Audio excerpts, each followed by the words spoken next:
Bollywood hot beauty భూమి ఫడ్నేకర్ వరుస విజయాలతో దూసుకుపోతోంది. గతేడాది ఈ అమ్మడు ఏకంగా 4 రిలీజ్లతో మంచి పాజిటివ్ టాక్ తెచ్చుకుంది. Bheed, Afwaah, thank you for coming, the lady killer లాంటి విజయాలతో మెప్పించింది. ఇటీవల రిలీజ్ అయిన క్రైమ్ థ్రిల్లర్ భక్షక్ తోనూ మరో విజయం ఖాతాలో వేసుకుంది. లైంగిక వేధింపుల నుండి బాలికలను రక్షించే జర్నలిస్ట్ పాత్రలు నటించి విమర్శకుల ప్రశంసలు అందుకుంది. ఇక భూమికి అవకాశాలు క్యూ కడుతున్నాయి. కొత్త ఛాన్సులు ఉన్న డేట్లు ఇవ్వలేని సిచ్యువేషన్.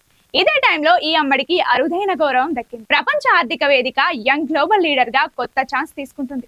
క్లైమేట్ వారియర్ అండ్ భూమి ఫౌండేషన్ ద్వారా పర్యావరణానికి చేస్తున్న విశేష సేవలకు గాను యంగ్ గ్లోబల్ లీడర్ గా భూమి ఫడ్నేకర్ ని ఎంపిక చేసినట్టు వరల్డ్ ఎకనామిక్ ఫోరం అనౌన్స్ చేసింది. పాలిటిక్స్, వ్యాపారం, పౌర సమాజం, కళలు, విద్యా సంస్థలకు చెందిన కొందరు ప్రముఖుల పేర్లను WEF ప్రకటించింది. దీంతో భూమి ఫడ్నేకర్ 2025లో జరిగే ప్రఖ్యాత దావోస్ ప్రపంచ ఆర్థిక వేదిక సదస్సులో భారత్ తరపున భూమి ప్రాతినిధ్యం వహిస్తూ ప్రసంగించనుంది. అలాగే ఇదే ఏడాది సింగపూర్ సదస్సులోనూ ఆమె ప్రసంగించనున్నారు.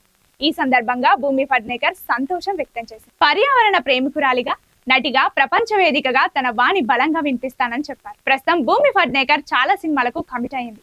వాటిలో కొన్ని సెట్స్ కి వెళ్ళాయి. మరికొన్ని త్వరలో ప్రారంభం కానున్నాయి. ఒకవైపు సినిమాలు, మరోవైపు పర్యావరణానికి చేస్తున్న కృషికి అందరూ మెచ్చుకుంటున్నారు. భవిష్యత్తులో మరిన్ని మంచి విజయాలు సాధించాలని కోరుకుందాం.